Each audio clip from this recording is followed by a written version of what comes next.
लेकिन रोड पर लेके समाज का काम करती है। और जिस समय मूर्ति 1968 या 64 के लगभग जब लगाई गई थी, उस समय भी समता सैनिक दल का बहुत बड़ा रोल था और आज हटा दी गई है। और कसम खाई है कि जब तक हम बाबा साहब की मूर्ति को यथा संभव उसी जगह पर नहीं लगा देंगे, जब तक हम पीछे नहीं हटेंगे। यशपाल जी, क्या कहना है? क्योंकि जब मूर्ति लगाई जाती है तो बड़ा संघर्ष करना पड़ता है, जेल जाना पड़ता है, तो अब मूर्ति हटा दी गई है, क्या लगता है क्यों हटाई इन्होंने?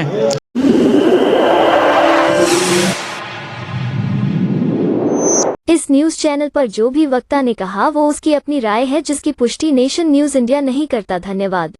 सर्वप्रथम मैं पूरे देश के बाबा साहब के अनुयायियों को जय भीम जय भारत नमो बुद्धाय करता हूं। आज 26 जून 2024 को, जो 3 जून 2024 को भारत की वर्तमान सरकार ने बाबा साहब की प्रतिमा जो पुरानी संसद भवन में 1967 में भारत सरकार ने लगाई थी, जिसके लिए 1964 में तत्कालीन सांसद माननीय वीपी मौर्य जी ने आज बहुत बड़ा आंदोलन किया था, जिसके अंदर 3.5 से 5 लाख तक लोग जेल गए थे जो बाबा साहब के। तो पूरा श्रेय उस मूर्ति को लगाने का बाबा साहब के अनुयायियों को जाता है, भारत सरकार को उसमें कोई रोल नहीं है। तो इसलिए भारत सरकार का उस मूर्ति को हटाने का कोई हक नहीं बनता है, क्योंकि वो बाबा साहब के मानने वालों ने मूर्ति लगाई थी और उस मूर्ति के प्रति पूरे देश के बाबा साहब के अनुयायियों को एक श्रद्धा है। इसलिए उस मूर्ति से जो आस्था जुड़ी हुई है वो वहाँ से हटाई नहीं जा सकती। इसके लिए समता सैनिक दल पूरे देश में एक विरोध प्रदर्शन कर रहा है। आज 26 तारीख केवल ये एक ट्रेलर है, आज से चिंगारी शुरू होगी। यदि वर्तमान सरकार ने उस बाबा साहब की प्रतिमा को उसी स्थान पर नहीं लगाया तो पूरे देश के अंदर गांव-गांव, जिलों में जा करके, जन में जाके हम विरोध प्रदर्शन करेंगे और इस भारत सरकार को उखाड़ने का काम करेंगे। विरोध प्रदर्शन करेंगे और सरकार को उखाड़ने का काम करेंगे। हमारे बीच में ऐसी शख्सियत जुड़ चुकी हैं जो गाँव देहात और NCR से संबंध रखते हैं और हमारे बीच में टेकचंद जी जुड़ चुके हैं। टेकचंद जी राष्ट्रीय वरिष्ठ उपाध्यक्ष हैं। सर, क्या लगता है कि बार बार सरकार आपको थर्मामीटर लगाकर चेक करती है कि दलित समाज मुर्दा है जिंदा है?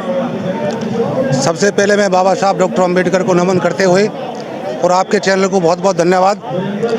सरकार की मंशा पहले से सही नहीं रही है और सरकार को सरकार हमेशा चेक करती आई है। अभी नहीं, ये तो मनुवादी सरकार है और हम मनुवादी सरकार को ये दिखाना चाहते हैं कि यहाँ पर ये तो अभी एक छोटी सी झांकी है और ये शुरुआत है समता सैनिक दल की तरफ से। अब पूरे भारत में जा करके, गांव-गांव, पूरे ज़िले में जा करके और पूरा यहाँ पर जंतर मंतर ही नहीं, पूरी दिल्ली को जाम कर देंगे, लाखों आदमी जाम कर देंगे और हम इनको ये दिखा देंगे कि 400 पार की बात कर रहे थे ना, अभी तक इनको ऐसा लग रहा था कि हम 400 पार हो जाएंगे, हम प्रतिमा को, बाबा साहब की स्टैचू को हटा करके हम मतलब जो है खुश हो जाएंगे। लेकिन ये इन्होंने अपना जाल गले में डाल लिया है। अब से आगे समता सैनिक दल इनको रोडों पे उतर जाएगा और रोडों पर, सड़क पर आकर के ये दिखा देगा कि लाखों में यहाँ पर संख्या दिल्ली को घेराव कर देंगे हम लोग। टेकचंद जी, क्या कारण है कि बाबा साहब के स्टैचू से, बाबा साहब की उंगली से इन मनुवाद को इतना डर क्यों? देखिए, बाबा साहब का इशारा पार्लियामेंट की तरफ गया है, ये तो पहले से पता है कि बाबा साहब की जो उंगली उठाने का काम किया है, बाबा साहब ने पार्लियामेंट में घेरने का काम किया है कि सबसे ज़्यादा हमारे नेता जाएं।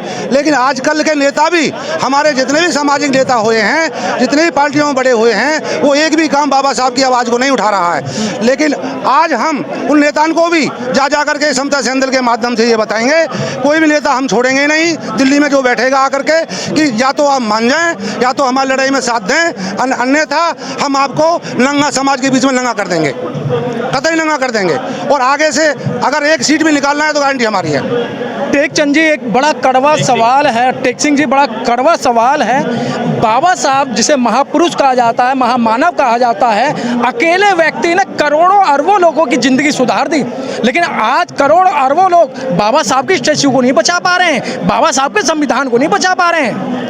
ये जितने भी लोग हैं सब बाबा साहब का नाम लेकर ही यहाँ तक पहुँचे हैं। लेकिन जैसे ही ये लोग अपनी पद पर पहुंच जाते हैं, नेता बन जाते हैं, ये सब समाज को भूल जाते हैं। आज कोई भी नेता अपनी आवाज़ को नहीं उठा पा रहा है। मेरी 5-6 एमपीओं से बात हुई है, 5-6 एमपी ने भरोसा दिया है, मुझे दिया है, जो झारखंड से जीत कर आए हैं, ये यूपी से भी कुछ जीत कर आए हैं, उन्होंने पूरा आश्वासन दिया है कि हम आपकी आवाज़ उठाएंगे। अब कितना देखते हैं पार्लियामेंट के अंदर कितनी वो आवाज़ को उठाते हैं। हमने कहा है तुम पार्लियामेंट के अंदर आवाज़ उठाएं, हम सड़क पर आवाज़ उठाएंगे। तो समता सैनिक दल के आप पदाधिकारी हैं, आपका क्या योगदान रहेगा? हम पूरे भारत अगर आपका सांसद साथ नहीं देते हैं तो आप जो बाबा साहब के बनाई हुई ये दल है, तो आपका क्या रोल रहेगा? तो समता सैनिक दल के माध्यम से पूरी भारत की जनता को यहाँ दिल्ली में इकट्ठा कर देंगे और यहाँ पर चलने फिरने के लिए भी लोग तरसेंगे। ऐसा हम कर देंगे समता सैनिक दल के माध्यम से। कह रहे हैं कि ऐसा हम कर देंगे कि यहाँ लोगों को तरसा देंगे। जो मेंबर ऑफ पार्लियामेंट हैं उनको भी पार्लियामेंट में नहीं घुसने देंगे। हमारे बीच में दिल्ली प्रदेश के समता सैनिक दल के राष्ट्रीय अध्यक्ष अशोक कुमार जी हमारे बीच में, अशोक सागर जी हमारे बीच में जुड़ चुके हैं। अशोक सागर जी, आपके बहुत बड़ी जिम्मेदारी है।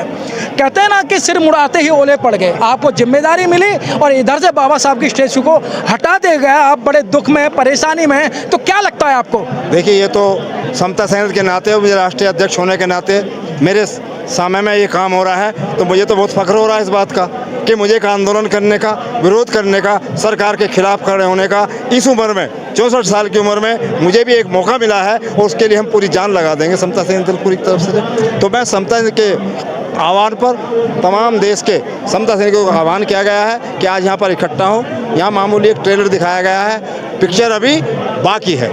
सरकार ने जो निर्णय लिया है, देखिए सरकार की मंशा ठीक होती यदि उनका जो फाउंडेशन था वो फाउंडेशन भी अगर प्रतिमा ट्रांसफ़र भी की थी तो फाउंडेशन को इतना ऊंचा कर देती कम से कम, तो भी कुछ बात बन जाती। लेकिन सरकार की मंशा ठीक नहीं है। उस फाउंडेशन जो इतनी ऊंची थी उस फाउंडेशन को नीचे कर दिया गया है। तो हमारा सब सरकार से ये आग्रह भी है, निवेदन भी है और आंदोलन तो चलेगा ही कि अन्य प्रतिमाओं कहीं भी शिफ्ट करें, लेकिन बाबा साहब की प्रतिमा एक उसका लॉजिक है। बाबा साहब का दाहिना हाथ एक उंगली का तरफ है, एक वोट की तरफ है, संसद भवन की तरफ है, दूसरे बाईं ओर उनका भारत का संविधान उनके उसमें है। तो एक इंगित करता है प्रेरणा के लिए, सभी के लिए। अशोक सागर जी, आपको नहीं लगता है कि सौंदर्यकरण होना चाहिए? अब तो बाबा साहब का म्यूजियम बना दिया, म्यूजियम में बाबा साहब को रखा गया, अच्छे तरीके से रखा गया है। तो म्यूजियम तो तथागत बुद्ध को म्यूजियम में रख दिया। उनकी प्रतिमा निकले तो कहीं भी लगा दें, उनके देवता निकले कहीं भी लगा दें, झूठे देवता निकले कहीं भी लगा दें, और हमारे जो देवता निकले उन्हें म्यूजियम में रख दो। ये म्यूजियम में रखने की बात नहीं है। बुद्ध हो या बाबा साहब हो, वो बाबा साहब सब जगह इंगित है, हर चौराहे पर इंगित हो। ये एक प्रेरणा का स्रोत है। सर, बाबा साहब के साथ में सर सावरकर की मूर्ति लगा तो गई है संग्रहालय के अंदर। देखिए, बाबा साहब का सावरकर का उनका कोई मेल नहीं है एक तरीके का। बाबा साहब का अलग मैटर है, लेकिन जो 67 में मूर्ति लगाई है सबसे पहले, 67 से पहले कोई मूर्ति वहाँ पर नहीं थी। 67 से पहले वहाँ मूर्ति कोई नहीं थी, सिर्फ बाबा साहब की थी। और वो भी हमारे पूर्वज एमपीओज ने, बीबी मौर्य जी हो, खबरागढ़े जी हो, कोई भी हो, सबने आंदोलन करके 64 में जब ये प्रतिमा लगाई थी 2 अप्रैल 1967 में। और जो बीबी बाग थे जिन्होंने प्रतिमा बनाई थी महाराष्ट्र के, उन्होंने एक बहुत शानदार प्रतिमा बनाई और पूरी दुनिया में प्रतिमा प्रसिद्ध भी हुई है। तो बाग साहब को भी नमन करते हुए आज हम कि एक प्रतिमा सारे देश के अंदर एक प्रतिमा के रूप में, एक संकेत के रूप में देश को एक संदेश दे रही है। तो हमारा सिर्फ बात यह है कि देश में जीना है अगर शोषित, बचकर अत्याचारों से तुमको खुद टकराना होगा संसद की दीवारों से। ये जो 131 MLA MP बैठे हमारे, जो हमारे SC ST के हैं। सागर जी, आप संसद की दीवारों से टकराने की बात कर रहे हैं। बाबा साहब की दीक्षा भूमि पर जहाँ बाबा साहब के संबंधित या बाबा साहब से जो आस्था रखते हैं उन चीज़ों को क्यों छेड़ा जा रहा है? अभी आपने देखा ना, नागपुर के अंदर मल्टी स्टोरी बनाई जा रही है, तो जो दीक्षा भूमि है वहाँ तो ज़रूरत नहीं थी, तो फिर भी वहाँ इस तरीके का काम किया जा रहा है। यही करती है। इन्होंने पहले बुद्ध के साथ भी यही किया था कि जहाँ बुद्ध के प्रतिमाएँ थी, बुद्ध के अवशेष थे, शिलालेख थे, वहाँ भी अपने शिलालेख बनाए, नकली बनाए गए, उनको पराजित कर दिया। ऐसा ही है, चूँकि बाबा साहब डॉक्टर अम्बेडकर आज हर तबके में जो शोषित है, पीड़ित है, किसी भी धर्म का है, समाज का है, बाबा साहब के शिक्षित बने नारों को अंगीकार कर रहा है, उसमें जागृति आ रही है। इसलिए बाबा साहब आगे ना आए, जैसे बुद्ध को आगे नहीं आने दिया। हम खंडरों में संतोष करते रहे, चाहे नालंदा का खंडर हो, चाहे हमारे टूटे हुए मंदिर हो, कुछ भी हो हमारे साथ, तो हम टूटे हुए खंडरों में वो करते हैं। अब देखते नहीं प्राइम मिनिस्टर को 10 साल बाद, 23-13 साल बाद, 2010 में जो नालंदा विश्वविद्यालय स्टार्ट हो गया था, आज 23-13 साल बाद जो उसका उद्घाटन किया जा रहा है। नालंदा बौद्ध धर्म का केंद्र रहा है भारत की सतह। ये हमारे प्राइम मिनिस्टर हो, कोई भी हो, जब बाहर से कोई प्रतिनिधि आता है बुद्ध की प्रतिमा पकड़ाते हैं, जब विदेश जाते हैं तो कहते हैं बुद्ध की भूमि से आए हैं, तब तो रामकृष्ण का जिक्र कोई नहीं करता। तो हम अपने प्रतीकों को बिंडने नहीं देंगे, चाहे हमें कितनी बड़ी कुर्बानी देनी पड़े, जेल जाना पड़े, कुछ भी करना पड़े। और 2 अप्रैल की बात है, 2 अप्रैल से 2 अप्रैल जुड़ जाएगा। 2 अप्रैल 2018 में भी आया था, यहाँ के लोगों ने देख लिया था कि 2 अप्रैल 2018 में एक हमारे संविधान में जहाँ से छेड़छाड़ की थी SC ST में, पूरे देश में बवाल मच गया था। और ये तो बाबा साहब से हर आदमी का जुड़ा। सागर जी, चलते चलते आप राष्ट्रीय अध्यक्ष हैं और इस तरीके का मुहिम, अगला कदम क्या रहेगा आपका? अगला कदम यह है कि आज दे दिया गया है। अगला कदम मैं बाकी लोगों से बात करेंगे, अन्य संगठनों से। हमारी सरकार को चेतावनी है, सरकार को चेतावनी है कि 6 दिसंबर बाबा साहब का परिनिर्वाण दिवस है। मान्यवर जी, 6 दिसंबर बाबा साहब का परिनिर्वाण दिवस है। 6 दिसंबर से पहले बाबा साहब की प्रतिमा यथास्थान पर मूल स्वरूप में उसका फाउंडेशन ऊंचा हो, वहीं पर लगाई जाए। अगर नहीं लगती है तो देशव्यापी आंदोलनों का दुनिया में आंदोलन फैलाया जाएगा, चाहे भारत बंद करना पड़े। ये समर्थन का आह्वान रहेगा।